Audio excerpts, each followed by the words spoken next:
A ray of light traveling in glass of refractive index 3/2 is incident on a horizontal glass air surface at critical angle.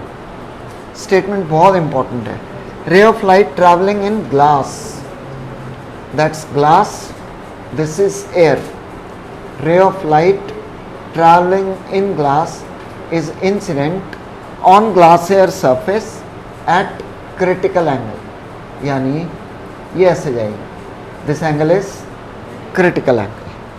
फिर से, a ray of light traveling in glass of refractive index 3/2 is incident on a horizontal glass air surface at critical angle. ठीक है.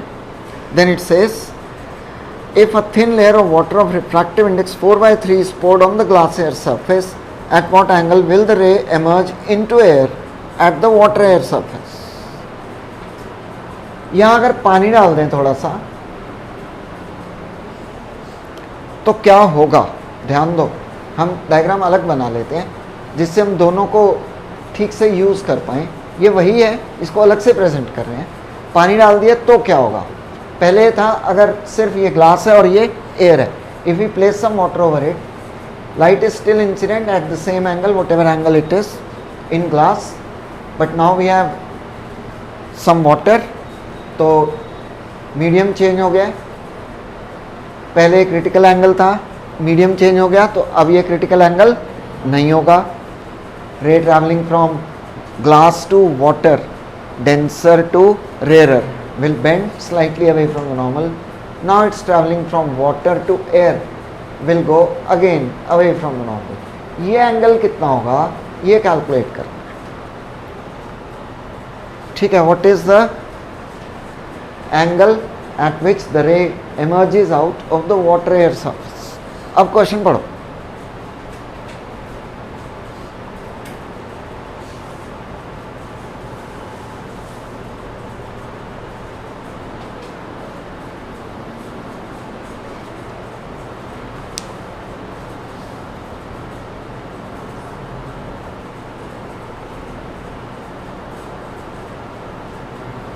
So a ray of light traveling in glass of refractive index 3/2 is incident on glass air surface at critical angle. If a thin layer of water is poured over the glass, then at what angle will the ray emerge into air at the water air surface? Question clear है? ठीक, ध्यान दिया जाए.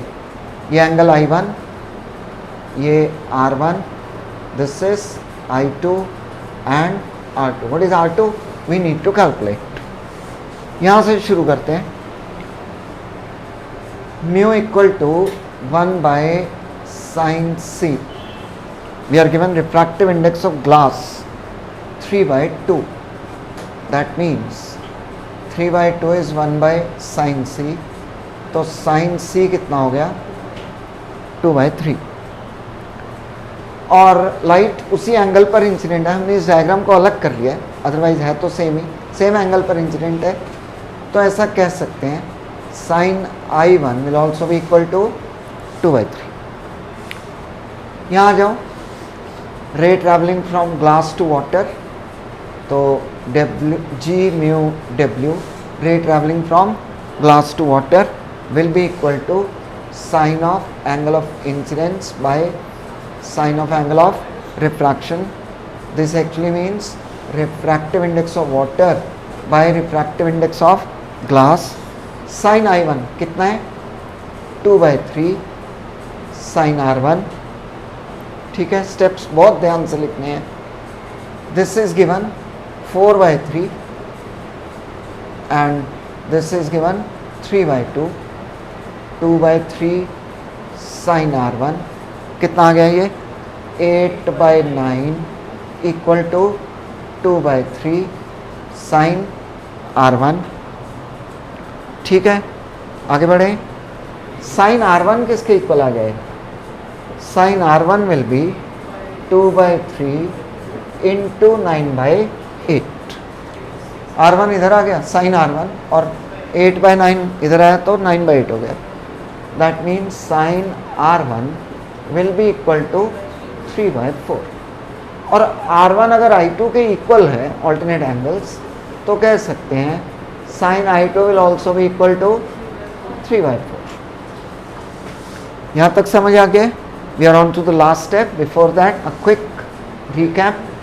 ray traveling in glass, critical angle दिया हुआ है, mu refractive index always equal to 1 by sin c. This is given to us 3/2. sin c आ गया 2/3. और अगर ये एंगल सेम ही है तो sin I1 भी कितना आ गया 2/3. ray now travels from glass to water. We have poured a layer of water over the surface of glass and then there is air. So ray traveling from glass to water, sine of angle of incidence by sine of angle of refraction. This actually means mu w by mu g. Sin I1 कितना था 2/3. sin R1 इनकी values place की 4/3 and 3/2. Reciprocal से multiply किया कितना आ गया 8/9. That gives us sin R1 equal to 3/4. तो sin I2 will also be 3/4. Last step. Ray now traveling from water to air, sine of angle of incidence by sine of angle of refraction. Refractive index of water with respect to air is 4/3 given in the question. Refractive index of water with respect to air, ये क्या है air with respect to water, तो कितना होगा 3/4. और sin I2 कितना है by sin R2 3/4 cancel हो गया. sin R2 कितना आ गया 1. तो R2 कितना आ गया 90 degrees. We have an important conclusion. ध्यान दें, लाइट इज इंसिडेंट और एट सर्टेन एंगल. ये एंगल कितना है? Now we place water over it. तो अब ये एंगल कितना है? स्टिल 90.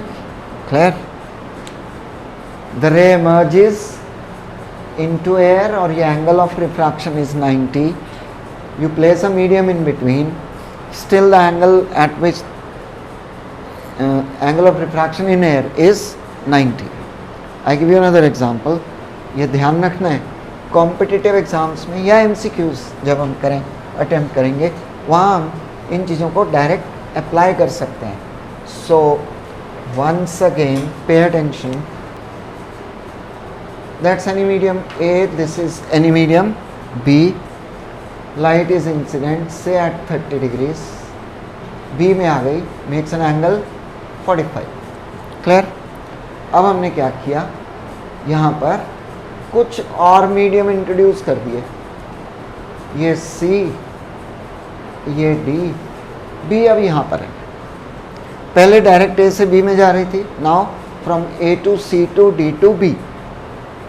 तो ये इधर बेंड होगी, फिर किधर बेंड होगी, लास्ट में जब बाहर आएगी तो एंगल कितना होगा 45. May bend towards normal, may bend away from normal depending on कौन सा रेयर कौन सा denser. But finally when it emerges out in B the angle still will be 45. आगे समझ में? ठीक है ना? आप बीच में जितने मर्जी मीडियम इंट्रोड्यूस कर दें, लास्ट में उसी एंगल पर फिर से बाहर आएगी. नोट कर लो इसको.